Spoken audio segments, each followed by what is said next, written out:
Kasia here the brom every HSTV Ghana and Andy Grow TV Ohio.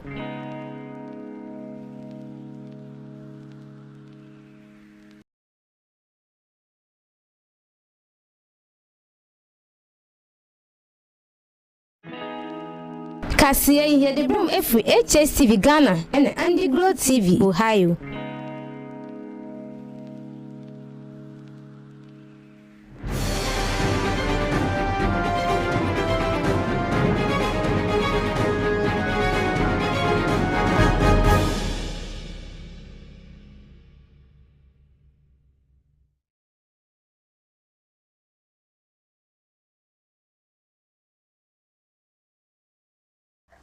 Ebushanda ya benada foresto no bosona da etosumienu wa infimpi mienu edunnan momma ajo ema akwa abasonko eframba HSTV so embrace se ensema ebu mfempa ne dia ebu adaban ewo ye man mu no mosomfo na na ma adipa dugan beje obane sema no edwasa de besom se na no pemu akan kese ebo HSTV so ensam no doso na na posi bia beti ene se Dr. Mahmoud Baumia a oye fankato for the NPP amanyeko no ode sem atija ochim se Ghana for na adom na samoto aba edman wa afia betu yima na enya ade obesizi obia ni excavator ahye no Sara enso na nanom atene kunja a omo nungwa de sem atija muchem se omo afahye a omo ye edema abaya wedi mfidu mienu wa abra ohun be mada no enya aware nemum eye amane Achechefo a omokwa strike miche aban achechefo no sambe yi omunyina akosuku dem a omokwa akwachira ade ensam binim eka wenu na mabɔ ne bede mabaje obrane sema ne edwesame de babesom se na no pemu akan kesebo HSTV so metwa me ho aba me ba ensam ne nchiemu no mede babesom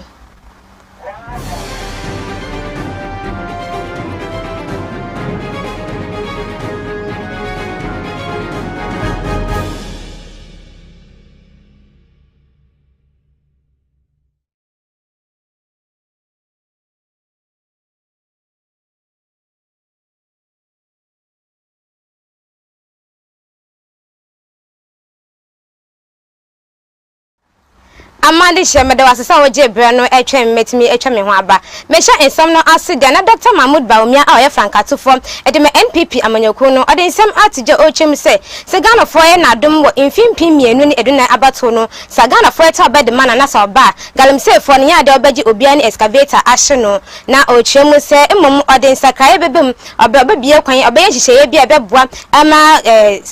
galamse no etimi akoso na emom ye se obaji mu excavator ahye no ode ensam way etujo abroko piemu ewo epoye mantemu hoto dwumedia ode hyeche so hon me ba ye be trainee youth memunu 1 million for ICT jobs software development 1 million youth ye be trainee omo me ba ye be boa small scale miners ye be boa omo ye be hyeche minerals development bank na yenye sika aboa omo na omo ye omo ejuma no to say ye boa ekuafo small scale miners ye the new regime ba ye nko shi obia excavator biom ye be hyeche new regime na ye de akoye nim ene upe passport gisa uko akoji form afili na wa twen na wakonya passport me ba ye de nhihye foforo ba uwo Ghana card unhia se wo ya application akoji passport biom ufa phone no a na ye bisa o Ghana card number ude to hope na wetua fee no na yaye o passport amao enwa no because your information nyina ewo Ghana card so enti memuno passport de ebeye koko ebeye easy ama obia Ebushawa insefo from no ora the case so no na yakasama afedema movement for change amanyakono and they ode sam atija otwem se yankopon ega se yankopon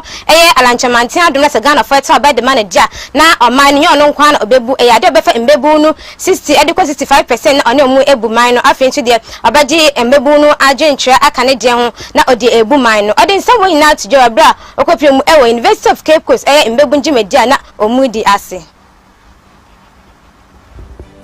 The simple message from Honorable Alan Chairman is that he is going to lead a government that is run by young people. 60 to 65% of his appointments will be for young people aged between 23 and 45 years.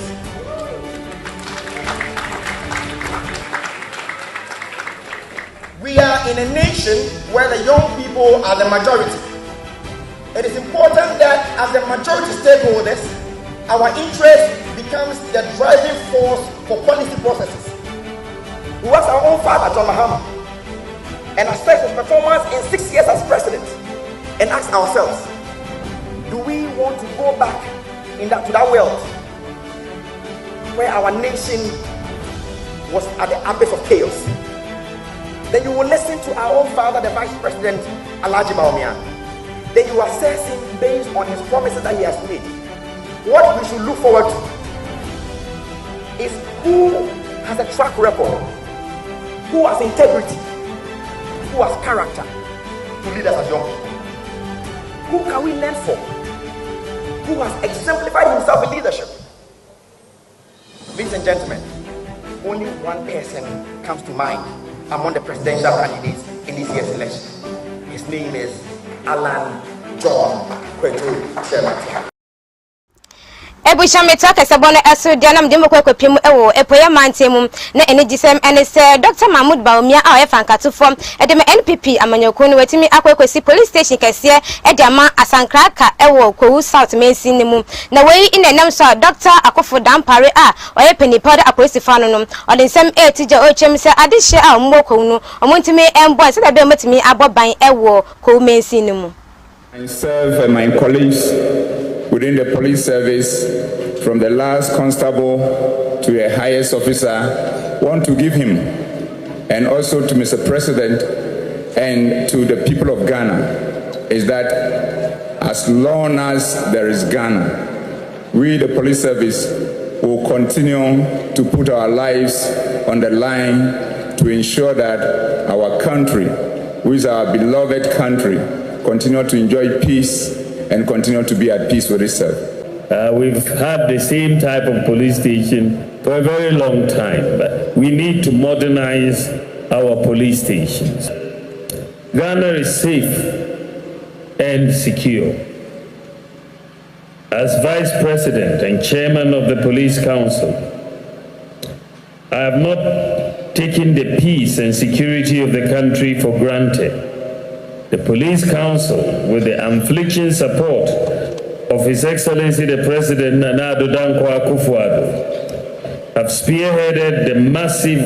retooling and enhancement of the police service as part of the government's transformation agenda for peace and security. I must say, without any fear of contradiction, that there is no government in the Fourth Republic that has provided as much infrastructure and equipment and personnel to the police service than the government of Nana Addo Dankwa Akufo-Addo. This government has invested heavily in infrastructure, recruited more police officers, and provided armored carriers, patrol vehicles, helicopters, and motorbikes to aid the efforts of the police service, and we intend actually to do more.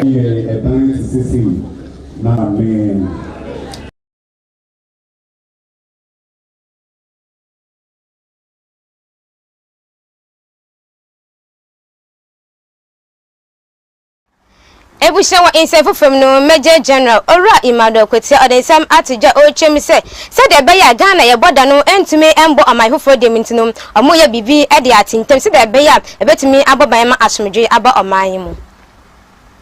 We have come to realize that we and our neighbors have come to realize that we have a big challenge so far as that aspect is concerned, and can easily lead to conflict between local communities living along the borders because of some of these issues. So what we have decided to do is to introduce what we call intermediary boundary pillars. These intermediate pillars would then shorten the distances from the main pillars. So in between two main pillars, there will be intermediate pillars. So that, and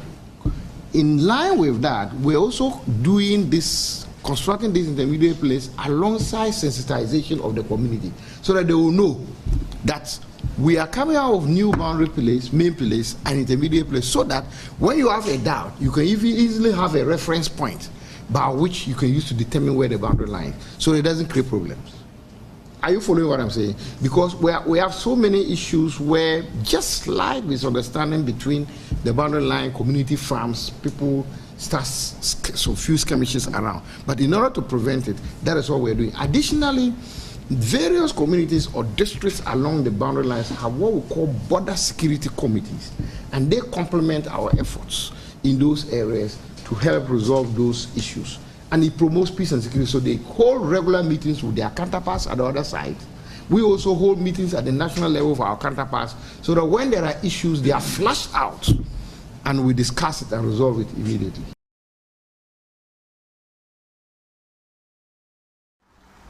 Ebusha wa insefo from no enkranfo e wa afehye bia na mposa amambre bia omoye edema abaya wedi mfidu mienu a ohunu be mada na dam amande dodo na adwe eye omosa aya na yede nkwala no e ma aware we na nam so na nanom atena kunja a omonnu ngwade nsam abetije mochem se enya aware na mum eye amane na moye edema sa embayewa no. I think academic misconception I mean what have been sent out there by social media is marriage. What was done yesterday, it's the Nayomo Ayemwede rite, which was performed yesterday. Now,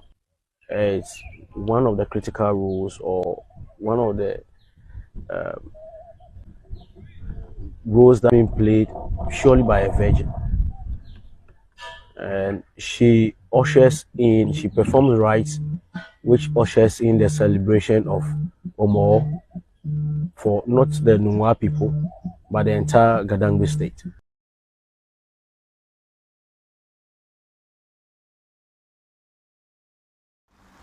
Ebusha arawo sam a esi ewo gomwa is main cinema ene sem edam bobo bi ekoso ewo gomwa is main cinema me chefimfi mantemu bia efro budumbram wayi ena mosom opemfa ba bia odane dem no arefu me jamatimi ebudan edi egu ne so mi kese ide opemfa ba no wate nan ewo ensiedum yentimi amfa ne din amati dwade na mum mo chemu sem ne ba a kolakete wono so ade no ono so no edina kwakopim ewo ayaresa ba bibia de no edin pa na wayi ena mosom etimi mfo ne adehyiamuo nungwa budumbram no moni abre pa sempenifo etimi edi djuma enti se enti no nsem bi sei ina mudi tudwa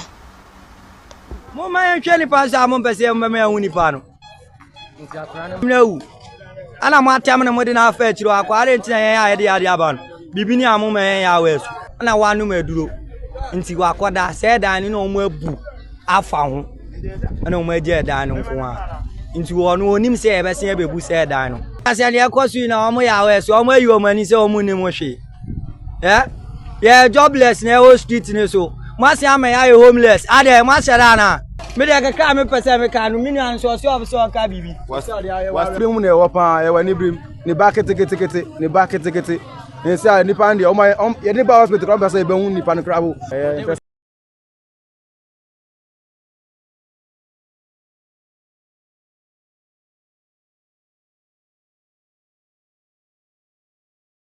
Semajina arewo sami sunu maji abo fon kra to aba me ba kesebo no de akai na mo son from the best som sompa.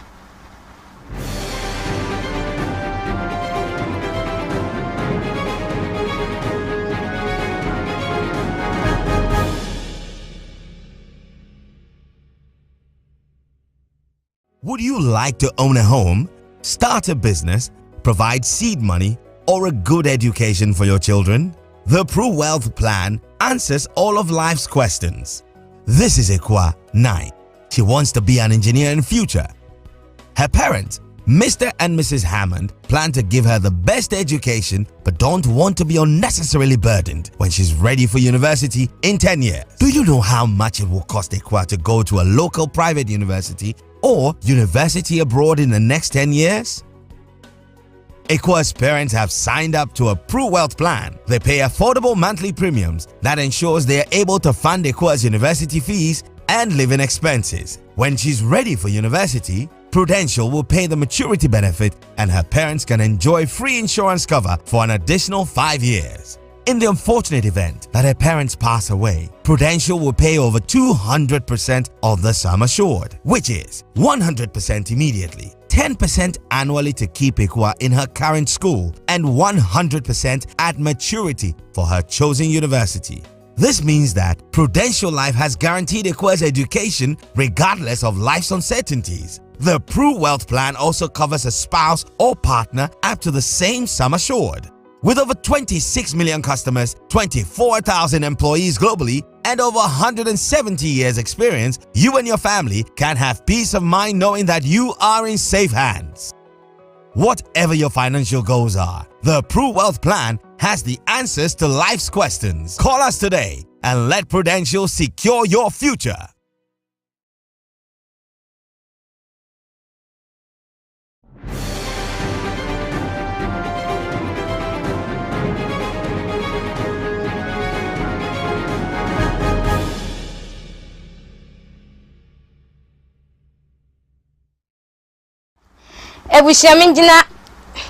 Ebushama do asa wa twa me ametimi atwa me ho aba metwa ensam no eso jana me sebedwani a awabotia no owura Sylvester tete odiko nhyiemu eye ankwankro esuku nhyiemu na we na odi tudwa se ebeya anka ankwankro esuku mpanifo no omontimi for national service for no omontimi enche enkwala na ade se de ebeya akechia no enwo so te se dia wo chechechi ni ka no sara enso na mototo esre aban se abran embra won se aban mu se fa na eduane anampo se buku se aban eche bibi ediama aban schools na nka omontimi enkai private schools now so muntimi enyo mo adre se de be mo so betimi akomonim e wo oman mu laptops a muma ombi se diane kra na fidi na mo fidi wo mo a eniema ye logistics a public school kwala de besua de no so muma kwala a omo private schools so bi na emofra no so eni gise they have a government, they have a father, they have leaders who think about them. Na enkoye discrimination bia mankwala no endi ho yaw ya wo mudi ho yaw inti na by policies no you should favor private schools so who say your partners we are helping. Suppose today all private schools are no more, how can government cope with this situation? Fina obesisi adan a teacher for wetuetu omukahwe munhwe school ya yigina mu fisika nipa no ede ahye school mu nti wenyaya amaban ono ankasa yenyankasa kope loan ede si schools a tonkunya ato computers de gum say ye de boa ban ni atete Ghana mofra ede ama aban no mo so anyi abeye mpanifo. The people that you are seeing in these private schools, no, some ye Ghana mo friends, one na ebenyi ne bia be president, any MPs, any judges, any inipa kese a omudi anim wo man mo no. Inti no ni ayesra ne say aban policies no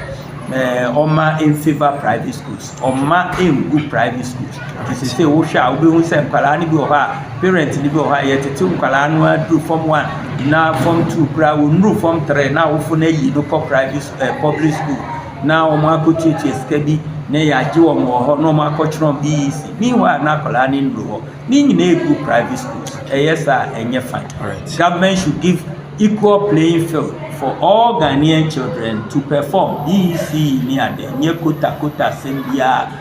ni ade enwa ni e say Eniama na ehia yen edoso na nso wagina mu a no kwasem ni se ne okasa aye no ye hu se in fact we representative ampa niema na ehia yen ba kone say ye schools no say ye nsohwe na ya aban timima binum 30% quota eye ono ne nkrofo aban school for no ya de higher na afesu no sene wo ho a na wo na we aba na ye begi say na tax sorry na say sa ne ma ni nyina ye de ni nyina to nanim ama no kwasem ni muaya a wode ama no MP no wo abadaya ya ye gidi no kwasem mu se o beboa ye ma bibia akoyi e de amaye na ade a yesre na ye kan se ye de to nanim so se mpempi ya na nke binom wodi asem to anim sa ya na enta enya adwuma yie nanso sene wagye ye anohoba no wode yensem beko aban mu a ya ebema bibia so awieye na mo wasan so ahye yembo se kwan bia so no one ye nyina bekan ahyiam na ya ye hyiedie wano wo bra no na eye sa meeting we nya de a ebe ende de ya ye nkwa so na mo pre ekọ anim ni nyina obeta ne ye ahia de ani age ewo ne ho ene senia wadi dwuma no aye ede akwakosi na yeda ye reverend back so ase papa ye president wo kwan ofa so organizing meeting no aso ani na yenim se ye bekoso aye ne saa bra no na ahye anunyam ba that's Adisha me da wasa otimi agye bre etwen mam de nonu mpem akan kesebo no ebesomo me bru ni nte ha na mbema mkwan mam de nonu mpem akan kesebo ni na ebesi ensem hodo bia wotiye e kesebo mu ene se Dr. Mahmoud Bawumia a oye frankato for de me NPP amanyeko no ode nsem atija ochem se Gana for ye na adom na somoto oba de mana ya de oba obagye obia na excavator ahye no Sara enso na nananum atene kunja a mo nungwa omo de sam etjo mu chem se amane a omo ye edema abaya we de fidu mienu no enye aware ne mum eye amane na omo ye edema sa enkwala no Sara enso na cheche fa omo ti etia no mecha aban a cheche fu no ende nu obia akosuku dem a akwacha ade ensem binim eka wenim na mboabo a no ba ne bedema baje obere ne semano edwasa de basomo se no pemu akan kesebo HSTV as the place say enkoma McV's fashion apam atade e mame atade opebia McV ebepam edi ama so pa fitting anapo se flare so pa jam seat de opebia McV ebeju sekekume bi na wapam edi ama na chi akwan e wa dance man Lotus House filling station e chipe na motofon 0550 218155 0550 218155 kopiem e wa McV na ampam atade enfama Nanama adipa digan madawasi amambo ene sha adihye me wo fata